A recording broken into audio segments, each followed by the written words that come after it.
Hello, my name is Dr. Jessica Scott, and I'm an industrial organizational psychologist here at DecisionWise.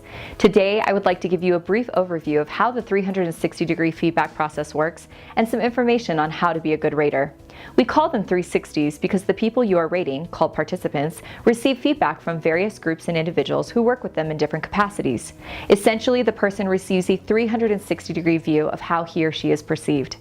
When we launch a 360, we send surveys to the participant's supervisor, a group of his or her peers, the participant's direct reports, and a group called Other. These might include outside vendors, support employees, or any other person or group of individuals with whom the participant works on a regular basis. You, a person taking the survey, are called a rater. Surveys typically take around 10 to 15 minutes to complete. The survey is organized into a list of behaviors or competencies in which you are asked to rate how well you think the participant is doing within each area.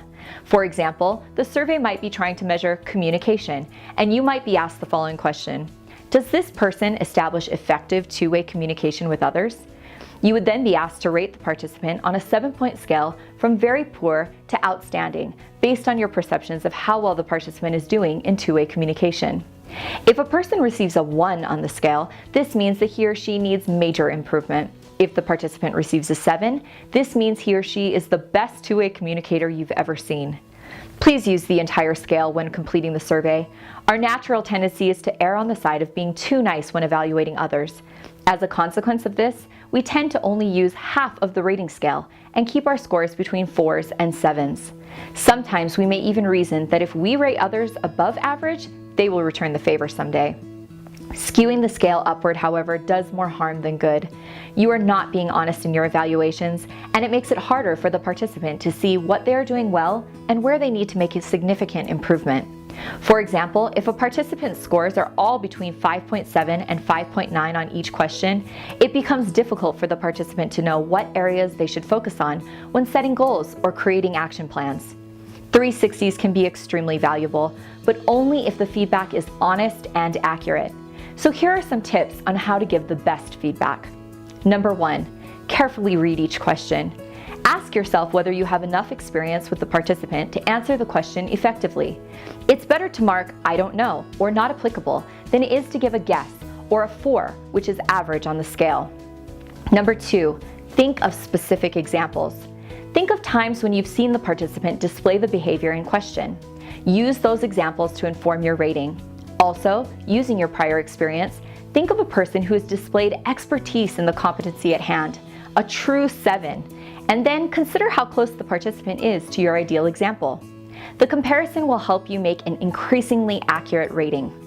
Number 3, do not answer based on how much you value the competency or how much you think the participant or your organization values the competency. The survey is not asking whether the participant values a competency such as decision-making.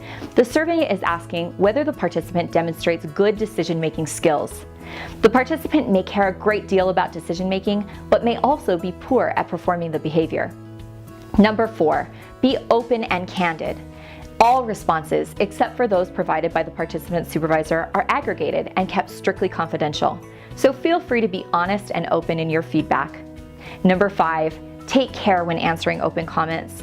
Most 360s contain a section where you can write down specific comments about the participant, which are then printed and given to the participant to read. Open comments are useful because they allow the rater to provide evidence for the rating scores. But if used incorrectly, comments can be ineffective and hurtful. A good practice is to write down comments that provide specific examples of actual behavior, or where the comments are meant to encourage and inspire the participant to do better. If you feel the need to provide negative or redirecting feedback, then do so with care and by referencing the participant's behavior and the standard that is expected of the participant. Avoid personal attacks and offensive language. Number 6, perception is reality. A 360's value is helping the participant see how people view him or her.